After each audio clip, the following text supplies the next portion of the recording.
Deuxième livraison d'actualité sur 10e rue Télévision. Madame Su, à vous qui nous suivez des partout dans le monde, bienvenue. Mais avant tout, place aux principales articulations. À la une, lancement ce mardi 28 mai de travaux de construction d'un complexe industriel des défenses d'Afridex à Likasi dans le Haut-Katanga par Jean-Pierre Bemba Gombo, VPM de la Défense nationale et ancien combattant, qui a procédé à la pose de la première pierre en présence de plusieurs autorités provinciales et militaires. On en parle dans ce journal. Et en sport, début ce mercredi 29 mai du stage des Léopards seniors de la RDC au Maroc avant les 2 prochaines rencontres en prélude de la 3e et la 4e journée des éliminateurs zone Afrique du mondial 2026 contre le Sénégal, prévu pour le 6 juin à Dakar et les Togo le 9 juin à Kinshasa sous la direction du manager sélectionneur Sébastien Desabre qui séjourne déjà au Maroc. Voilà, c'est tout pour le titre. Encore une fois, bienvenue si vous nous rejoignez. Tout d'abord, cette actualité, le vice-premier ministre en charge de la Défense nationale et ancien combattant, Jean-Pierre Bemba Gombo, a lancé le travaux des constructions d'un complexe industriel des défenses d'Afridex à Likasi dans le Haut-Katanga ce mardi 28 mai. Cette industrie va abriter les unités de production des équipements et matériels militaires à partir du sol congolais. Merveille. Il nous en dit plus.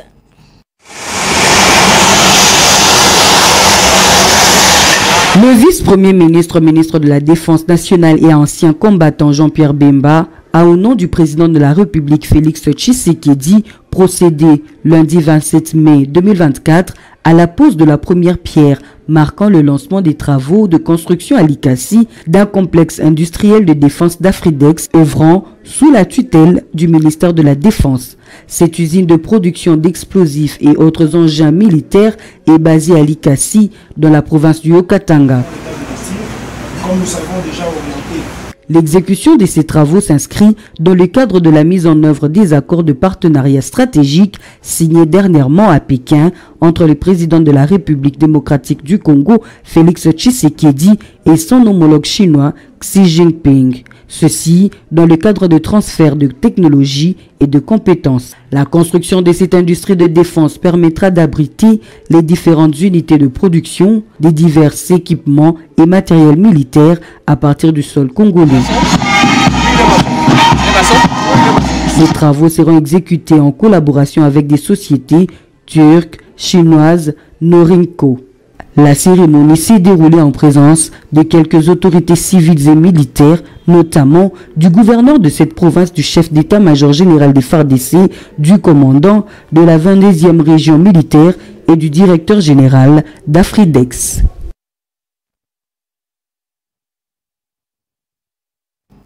Toujours en sécurité, mais cette fois-ci en Ituri où le force vivre et autres couche sociale du territoire des Mahagi ne jure que pour l'arrestation des fauteurs des troubles qui continuent à endeuiller la population de cette partie de l'Ituri. Position exprimée devant le vice-ministre de la Défense nationale et ancien combattant Sami Adoubango au cours d'un meeting populaire tenu à Djalasiga à environ 200 km de la ville de Bunia. Encore une fois, Merveille Poy dans ce reportage de Vincent Mozongo. La situation sécuritaire en groupement de Djoupakanya ainsi qu'en territoire d'Agalumde préoccupe au plus haut point le gouvernement de la République démocratique du Congo. Dans ce coin de l'Ituri, les autorités de défense du côté des Agalumde et des civils en armes blanches du côté de Djoupakanya sèment terreur et désolation au sein de la population. Pour y remédier, une forte délégation des députés provinciaux originaires du territoire de Mahagi, conduite par le vice-ministre de la Défense nationale Sami Adoubango, se sont rendus à Djalasiga, Kingili et Aoumba, où il a invité les habitants à se désolidariser des ennemis de la paix d'une part et de l'autre. L'armée doit imposer la loi pour mettre hors d'état de nuire les auteurs de ces attaques. Nous sommes venus dans le cadre de pacification. Le problème est de part et d'autre. Notre mission est d'étouffer ce qui semble commencer. Donc nous ne devons pas blaguer avec quelqu'un. Ça commence tout avec des armes blanches. Après les armes blanches, ça devient les armes à feu. Et puis après, c'est le chaos. Son message a trouvé un écho favorable auprès des forces vives. Nous ne devons pas nous regarder en face comme des ennemis, nous sommes des frères. Qu'est-ce qui vient nous diviser? S'il y a des gens qui veulent faire ce qu'on appelle la récupération politique, c'est mieux de les dénoncer. Cette visite de réconfort a été saluée par les élus provinciaux. Nous avons vécu une situation que nous ne pouvons pas encourager. Tous les tireurs de ficelles d'arrêter d'instrumentaliser le frère. C'est une question que j'aimerais déconseiller cette jeunesse parce que la jeunesse est appelée à travailler pour le développement de son milieu et non être la cause de la destruction. Signalons que cette mission du vice-ministre Sami Adoubango est la suite logique de l'accord de paix de cessation des hostilités signé par les groupes armés à Bunia pour la pacification de cette province. D'Elituri au Kasaï oriental pour parler de l'effondrement du pont Loubi. Oui, s'est tenu à Kinshasa une réunion de toute urgence lundi 27 mai dernier au ministère des Infrastructures. Toby Kayumbi, député national élu de Mbujimayi, accompagné du gouverneur intérimaire du Kasaï oriental et les directeurs généraux de l'office de route, ont rencontré Alexis Guizaro, ministre des ITP, avec qui ils ont tablé sur la construction du pont.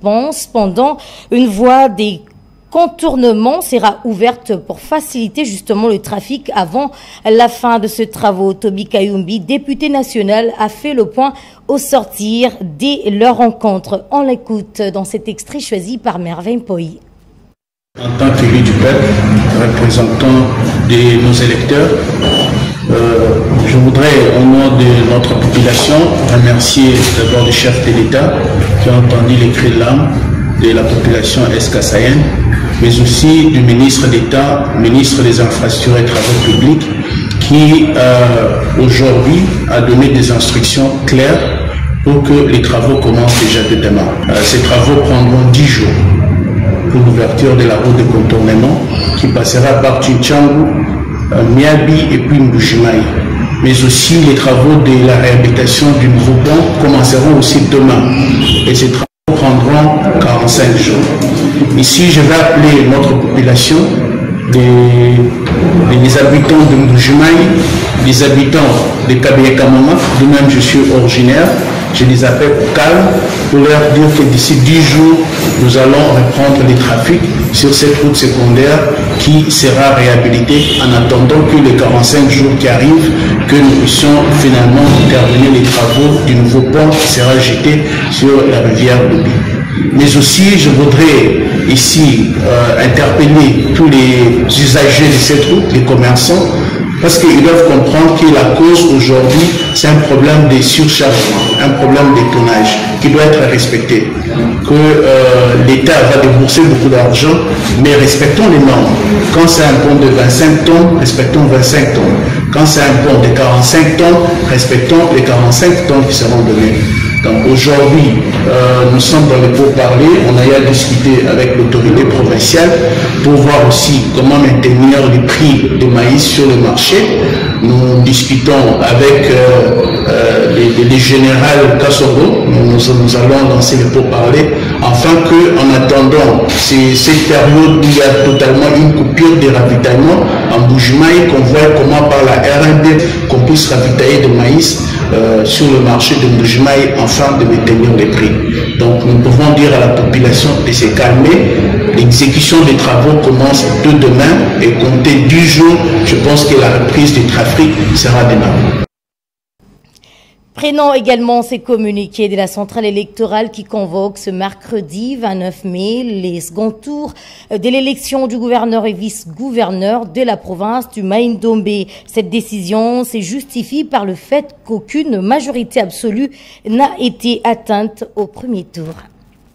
La CENI informe l'opinion publique que les opérations de vote pour l'élection de gouverneur et vice-gouverneur de province se sont bien déroulées ce dimanche 26 mai 2024 à Inongo, dans la province du Maïndombe. À l'issue du dépouillement, les résultats ont été rendus publics et affichés devant le bureau de l'Assemblée provinciale du Maïndombe, faisant office de bureau de vote. Après les contrôles de cohérence des résultats tels que présentés par les centres locaux des compilations des résultats, aucune majorité absolue n'a été atteinte au premier tour. Par conséquent, conformément à l'article 170 de la loi électorale, l'Assemblée plénière de la CENI convoque les second tours de l'élection de gouverneur et vice-gouverneur de la province du Mai-Ndombe à la date du mercredi 29 mai 2024. Celles peuvent se présenter au second tour de des listes arrivées en tête du premier tour compte tenu des retraits ou des désistements éventuels. Il s'agit de listes ci-après. En ce qui concerne le gouverneur, Omunongolo Konda Aimé Pascal et Konsoke Vané Lebon, tous dits candidats indépendants. Et pour le vice-gouverneur, Nimbampele SP et Furungonki Trésor, tous dits indépendants. Communiqué signé Paul Mouyindo, rapporteur adjoint. Parlons à présent du retard de la sortie du gouvernement où Silon Junior Bakokela, membre de l'Union sacrée de la nation, estime que si cela traîne encore, c'est justement parce que la première ministre Judith Suminwa-Tuluka est à la recherche d'un bon profil à la tête de différents ministères capables de relever le défi. Suivez, il a été au micro de Elvodis Malangou et Fatomboukou. Merci beaucoup pour la question, madame.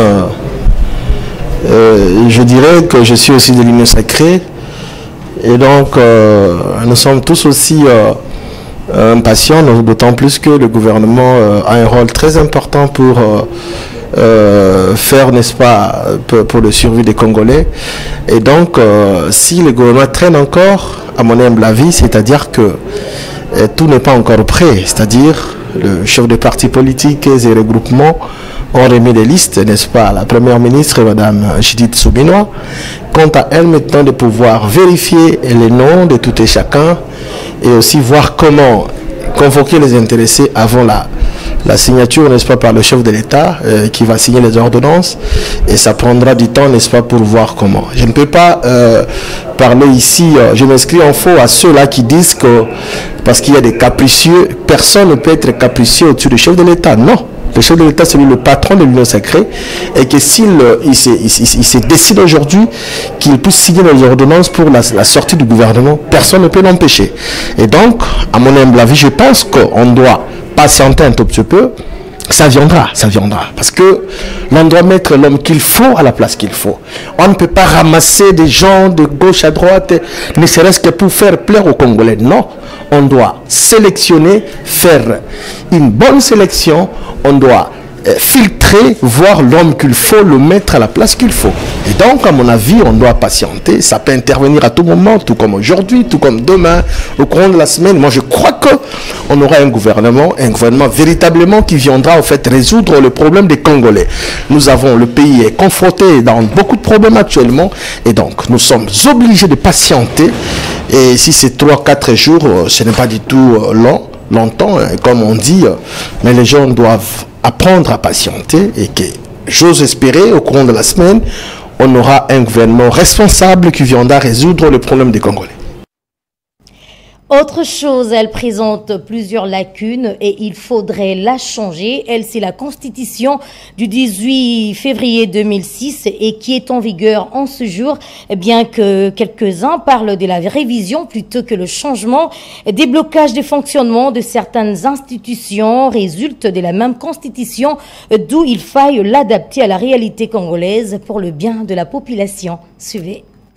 Il y a débat sur la table au sujet de la Constitution du 18 février 2006. Faut-il la changer ou la modifier? C'est cela l'épineuse question faisant l'objet du débat, non seulement auprès des juristes, mais aussi politiques. Le chef de l'État Félix-Antoine Tshisekedi Tshilombo a posé les fondements devant la diaspora française, où Félix Tshisekedi avait émis le vœu de voir cette Constitution être révisée, car selon lui, elle est le fruit de beaucoup de blocages sur la marche des institutions, à l'exemple du gouvernement qui traîne le pas à être publié compte tenu des quotas et forces politiques qu'il faut respecter. Alors que dans le fond, ici, l'objectif est celui d'assouvir les appétits en satisfaisant les politiques dans leur gourmandise, d'où la nécessité de changer cette constitution qui est un fruit des belligérants et ne profite à rien à la population congolaise. Soucié de ses compatriotes, Félix Tshisekedi voudrait que les Congolais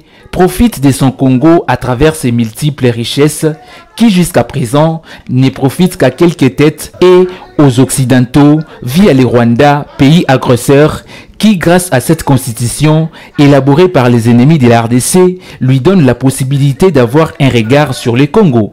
Il est donc impérieux et important que cette constitution soit révisée ou carrément la changer. Coup d'État raté dimanche 19 mai dernier par un clic à la tête. Christian Malanga, encore d'actualité.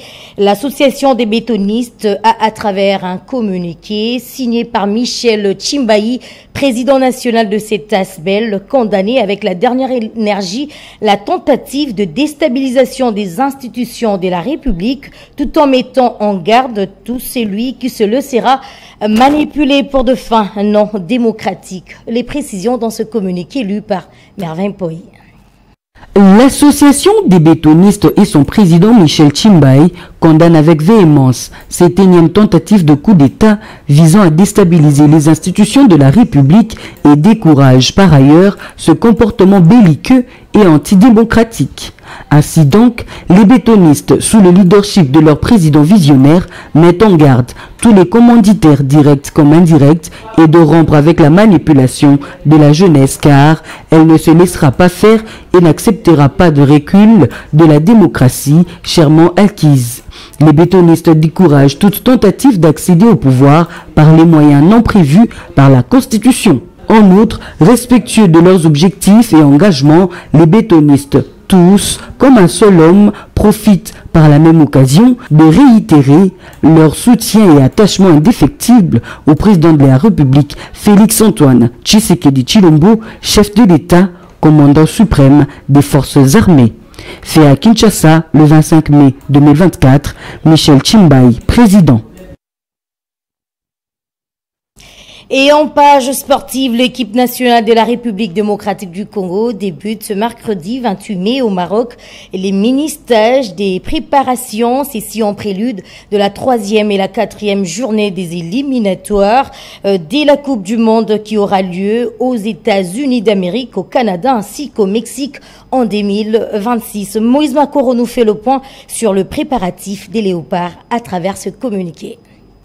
Après la publication de la liste des joueurs retenus pour la trêve internationale du mois de juin par le manager sélectionneur Sébastien Desabre, les seniors messieurs de la RDC ont lancé leur rassemblement ce mardi en terre marocaine.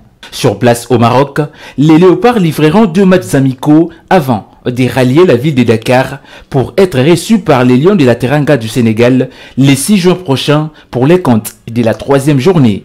Après les Dakar, les Léopards prendront la direction de Kinshasa où ils vont recevoir le 9 juin prochain la sélection togolaise dans le cadre de la 4e journée au stade des Martyrs de la Pentecôte. La RDC occupe actuellement la 3e place au classement partiel dans ce groupe B avec 3 points en 2 sorties derrière le Sénégal et le Soudan qui sont ex-aequo avec 4 points. L'objectif pour les Léopards est de maximiser leurs chances de la qualification à la grande messe du football mondial prévue en 2026. L'effectif des Léopards afficherait au grand complet en terre marocaine ce mercredi 29 mai 2024. La dernière rencontre de l'équipe nationale de la RDC remonte au mois de février dernier face aux Sud-Africains lors de la 3e place de la Coupe d'Afrique des Nations qui s'est jouée en Côte d'Ivoire.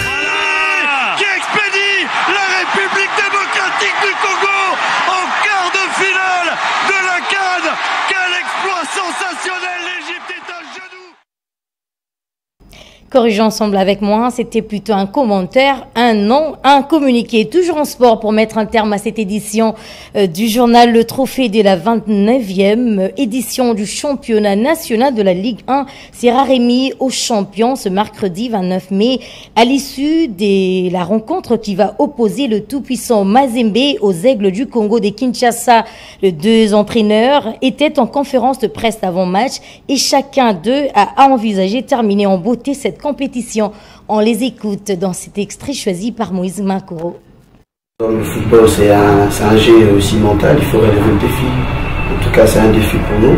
Finir avec Mazembe, un adversaire de taille, quitte à nous de nous imposer et puis faire mieux. Et bien qu'on respecte Mazembe, d'avoir une place. En tout cas, le match de Lupopo, ça nous a vraiment aidé et de rêver plus loin. C'est un match comme tout autre match. Il n'y a pas de petits matchs, il n'y a pas de grands matchs. Tout match est match. Et moi, je pense que on viendra juste sur le terrain que le meilleur gagne. Et voilà, nous on respecte Mazembe. Mazembe reste un grand club pour nous. Et quitte à nous d'être à la hauteur du match qu'on va jouer demain. C'est comme ça depuis 10 jours. Donc il faut prendre un point. Il faut être champion, tout simplement. Et je pense que l'équipe a bien travaillé toute la saison. Et ce serait bien que vraiment qu'on termine en beauté. Et bon, les joueurs en sont conscients. Ils vont tout faire pour en tout cas avoir un bon résultat. Vous savez, ici, là, tout le monde se connaît. Et je pense que c'est une belle équipe. Les gens ne font pas très attention, mais c'est une très belle équipe qui joue bien au football. Voilà, ils vont venir, ils viennent d'épingler le Popo. Et donc, ils ont à cœur de finir aussi bien ce championnat-là. Nous, on est chez nous et on a envie de rester maître chez nous. Et ça va être un match intéressant. Madame, Monsieur, certes, vous l'aviez compris ensemble avec moi, que c'est par cette page sportive que nous renfermons complètement cette session d'information. Mais avant de nous séparer, si vous nous avez pris en cours des diffusions, je vous rappelle l'essentiel à retenir. Je le dis tantôt, lancement ce mardi 28 mai de travaux de construction d'un complexe industriel de défense d'Afrique d'Aix à Likasi dans le Haut-Katanga par Jean-Pierre Bemba Gombo, VPM de la Défense nationale et ancien combattant, qui a procédé à la pose de la première pierre en présence de plusieurs autorités provinciales et militaires.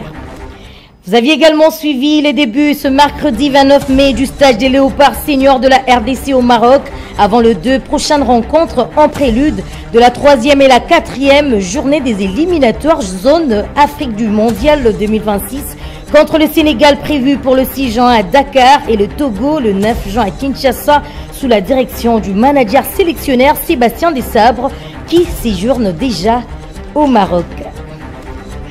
C'en est complètement terminé pour ce soir, Madame, Monsieur. Merci de nous avoir suivis avec attention. Merci également à la grande équipe rédactionnelle et technique, sans oublier Mervin Poi et Elvodis Malangou qui ont supervisé ce journal. Au revoir.